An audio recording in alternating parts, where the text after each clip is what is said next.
Today, can Francis Ngannou shock the world and defeat Tyson Fury this Saturday night? And what about Ariel Helwani and his double standard for John Jones and Francis Ngannou?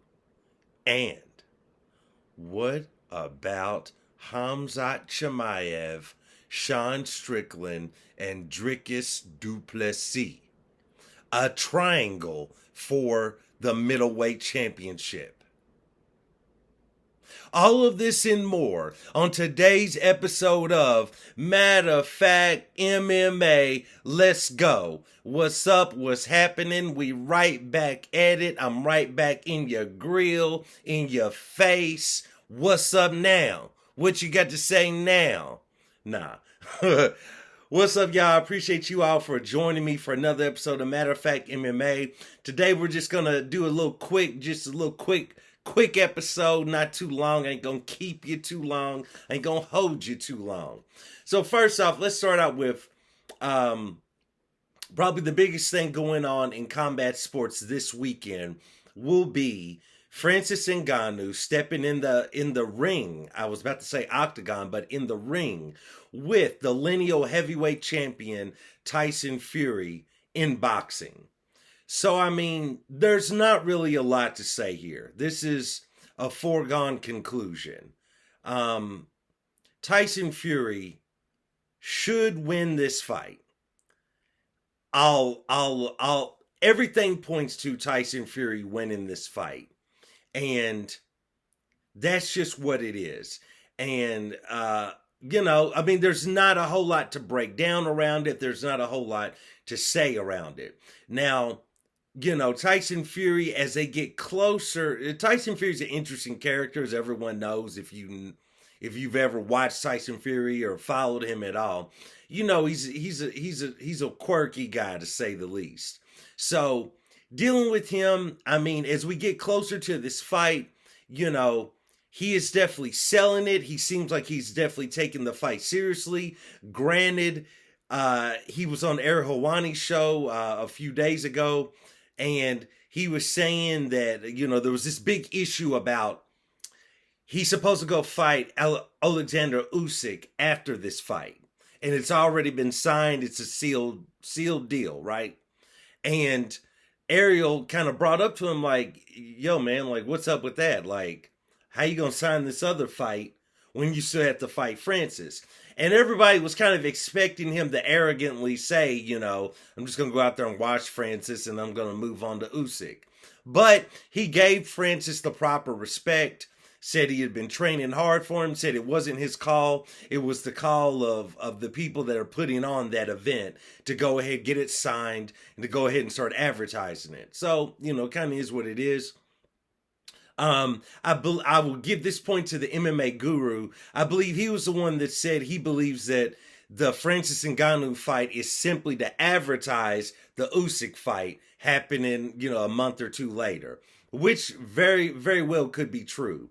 Nevertheless, there's not a lot to say, man. Tyson Fury should go out there and win this fight.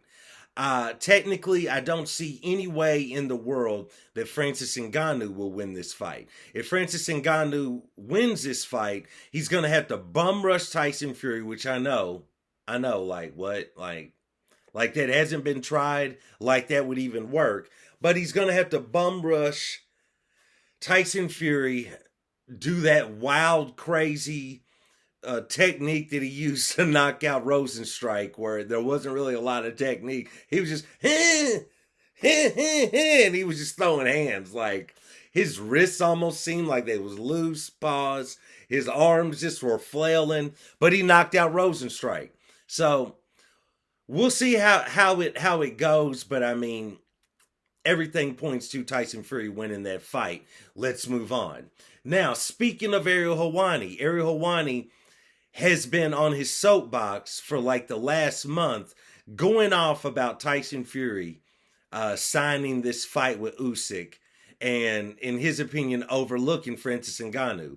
The best part about watching Ariel's show is that when you're watching Ariel's show and he's so solid on his point and he's just so strong about it, then he gets in front of the person and he loses all of the strength, all of the loud talk, all of the cursing. He loses everything. He's just like, oh, I can't believe that you would sign this fight.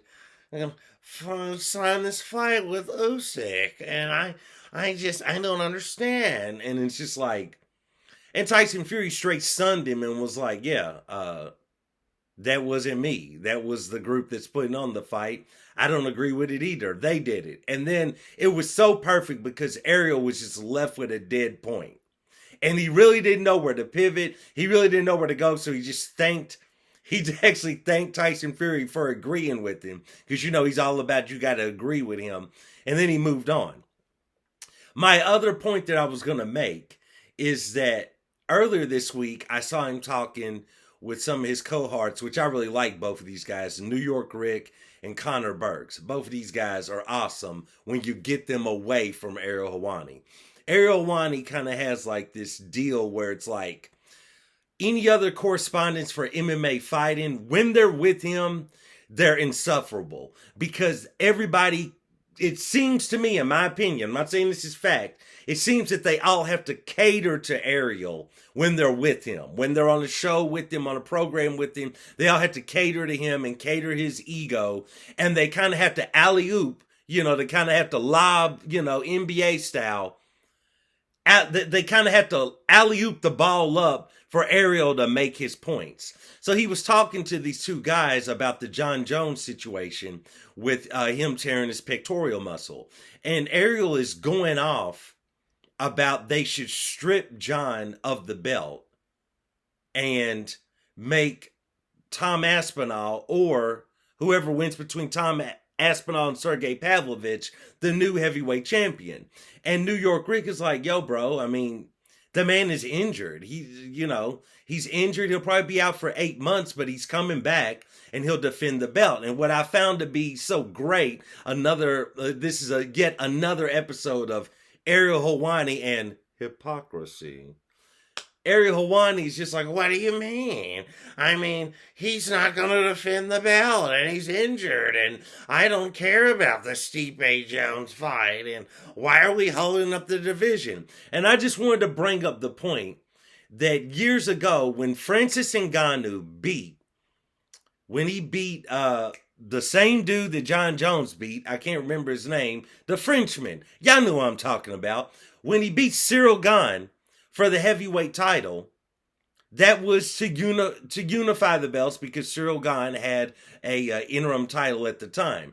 Now, he beat Cyril Gane. Francis Ngannou was out for almost a full calendar year. He had injured his knee. His knee was hurt. And he was in a contract dispute with the UFC in which at the end of that year, the end of that calendar year, he would be free from his contract from the UFC in which he could pursue other things. Now, something I picked up on is now that Jon Jones is injured and he's the heavyweight champion, all of a sudden Ariel is angry and he wants the belt stripped, therefore giving it to whoever wins the Tom Aspinall Sergey Pavlovich fight. And it's like, bruh, like, what are we doing here? Why don't you just say that come on. Just say you absolutely despise Jon Jones, which I get it. Not a lot of people like Jon Jones, and I understand why. The thing is like, bro, we know you hate Dana White. We know you hate the UFC. By virtue of that, you hate anybody the UFC backs. Why? This is why you hate Jon Jones. But dude, you gotta stop doing this double standard. Like, stop doing that. Quit being so biased. I get it. You're in news. You're a journalist. There's going to be a slight bit of bias. There shouldn't be. But in today's news, there's always bias. But dude, stop with that. You know what I'm saying? Like, stop with that. When Francis got injured, there were a lot of pundits saying Francis should be stripped. As well as everybody knew he probably wasn't going to come back because the UFC probably wasn't going to agree to his terms because he just had to go do a boxing fight, which he's going to go lose tomorrow. But nevertheless, that was what it was. And Ariel was the main one. You can't strip him. He didn't ask to be injured. Why are you going to strip the champion? Like, bro, stop doing this, dude. Like, Ariel is so, like, bruh. I don't even know what to say about him. He's a 50-50 guy. Like 50% of the time I can watch his show, and if he can tune himself out and just interview, it's a pretty good program. That's why I continue to watch it. But when he has to interject his aerialisms, I'm going to copyright that, going to trademark that. When he interjects his aerialisms into the conversation, it ruins every convo. It absolutely ruins it. And that was what was going on with him interviewing Tyson Fury, as well as what was going on when he was talking to New York Rick and Conor Burke about this. And honestly, let's just be real. New York Rick, Conor Burke, I love you guys. Shout out to you all. Love your content. If you ever see this video, let's be real. We all know that when he starts kicking this mess, he being Ariel, we know you all just want to say, just shut up. Just shut your mouth. Shut your mouth. We know you just want to walk up and slap the glasses off his face. We know. We know. A lot of people do. We know. But dude, this man, Ariel, has got to be stopped. Like, just keep doing your show, but don't interject your aerialisms. That's where you go wrong. You know what I'm saying? That's where the combo goes left. Anyway, let's move on. The last thing I was going to talk about is, so last weekend we had Khamzat Chimaev go out there and just barely defeat Kamaru Usman. And since then, you know, it was kind of clear to everyone that the UFC wanted Khamzat to win this in a strong manner so they could put him in a middleweight title fight with Sean Strickland. Well, he didn't win in the best fashion. As a matter of fact, he barely won. Some people believe the fight was a draw. Some people actually think that Usman should have won. I don't know. Nevertheless, though, he didn't win in spectacular fashion. It comes out this week. He has been ranked number 9 in the middleweight rankings. So it's a very interesting situation because the UFC obviously still wants him to fight for the middleweight championship, but it's going to be kind of hard to pull that off to a certain extent. I mean, they can do whatever they want, but it's going to be hard. As well as Sean Strickland has spoke out, I should say, incorrect grammar. He has spoke out, and he has actually said that he doesn't want to fight Khamzat now. Not that he's against fighting Khamzat, but he feels like he didn't really earn a title shot. And, you know, that kind of is what it is. There's always champions that feel that way. Then enter Dricus du Plessis. Shout out again to the MMA guru who recently interviewed him. And Dricus feels that he's going to get the next shot. What I do like about Dricus is that Dricus definitely wants the next title shot. He feels he deserves the next title shot, and he does. He should be fighting for the title. But what I like about him, what makes him a stand-up guy to me, is that he's also said that if he has to go out there and beat somebody else, he will, but it's unfair because he is the justified number 1 contender. That's something you can respect about your challenger. You know what I'm saying? When you got a challenger who's like, I'm the next guy, I should be fighting for the belt, but if they ruin this, if the UFC messes this up, I'll go out there and beat somebody else if I got to, and then I'll go fight for the title. And the talk was like, if I got to go out there and beat Adesanya, I'll beat Adesanya, then I'll fight Sean Strickland. So you got to give it up to Dricus du Plessis out here just manning up, you know what I'm saying? Just flexing on these fools at middleweight, letting them know. You know what I'm saying? You got to respect that. Nevertheless, in my personal opinion, I think the UFC is going to go along with Dricus du Plessis. Mainly because Khamzat has the hand or arm injury. They need a solid main event for their card in Canada, which I believe is in January. You know, I kind of think it's going to go to Dricus, and I'm all for it. And how amazing would it be? You know, how amazing would it be if Dricus du Plessis is able to go out there and defeat Sean Strickland, and then when Izzy comes back, he has to come back to fight Dricus du Plessis. And what if they put that fight in Africa? Bruh.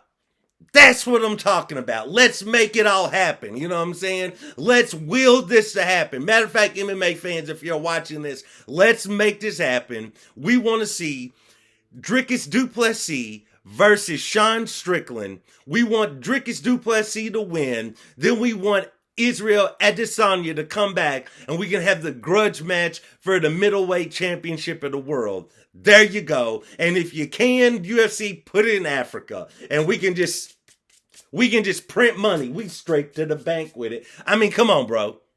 Anyway, that's what it is. That's what we're discussing today. I appreciate you guys for joining me for another episode of Matter of Fact MMA.